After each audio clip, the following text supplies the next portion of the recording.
ಗಂಗಾವತಿ ತಾಲೂಕಿನ ಹನವಾಳ ಗ್ರಾಮದಲ್ಲಿ 2ನೇ ಪರಮಾತ್ಮ ಗಾನಗಂಧರ್ವ ಲಿಂಧಳ್ಳಿ ಲಿಂಗ ನಿಷ್ಠವಾಗಿ ಮೆರೆದ ಲಿಂಗೈಕ್ಯ ಗಾನಯೋಗಿ ಡಾಕ್ಟರ್ ಪಂಡಿತ್ ಪುಟ್ಟರಾಜ ಗವಾಯಿಗಳವರ 14ನೇ ವರ್ಷದ ಪುಣ್ಯತಿಥಿ ಅಂಗವಾಗಿ ದಿನಾಂಕ 13/9/2024ರಂದು ಬ್ರಾಹ್ಮಿ ಮುಹೂರ್ತದಲ್ಲಿ ಶ್ರೀ ಶರಣಬಸವೇಶ್ವರ ಹಾಗೂ ಶ್ರೀ ವೀರಭದ್ರೇಶ್ವರ ದೇವರಿಗೆ ರುದ್ರಾಭಿಷೇಕ ನಡೆಯಲಿದೆ.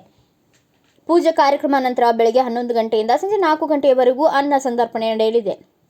ಸಂಜೆ 6 ಗಂಟೆಗೆ 2ನೇ ಪರಮಾತ್ಮ ಗಾನಗಂಧರ್ವ ಲಿಂಗದ ಹಳ್ಳಿ ಲಿಂಗ ನಿಷ್ಠವಾಗಿ ಮೆರೆದ ಲಿಂಗೈಕ್ಯ ಗಾನಯೋಗಿ ಡಾಕ್ಟರ್ ಪಂಡಿತ್ ಪುಟ್ಟರಾಜ ಗವಾಯಿಗಳ ಭಾವಚಿತ್ರ ಮೆರವಣಿಗೆ ಗ್ರಾಮದ ರಾಜಬೀದಿಯಲ್ಲಿ ಸಾಂಸ್ಕೃತಿಕ ಕಾರ್ಯಕ್ರಮಗಳ ಮೂಲಕ ಸಾಗಲಿದೆ. ಶ್ರೀಗಳು ಕಾರ್ಯಕ್ರಮಕ್ಕೆ ಸಕಲ ಭಕ್ತರು ಭಾಗವಹಿಸಿ ತನು ಮನ ಧನ ಧಾನ್ಯಗಳಿಂದ ಸೇವೆ ಮಾಡಬೇಕು ಎಂದು ಭಕ್ತರಲ್ಲಿ ವಿನಂತಿಸಿದರು.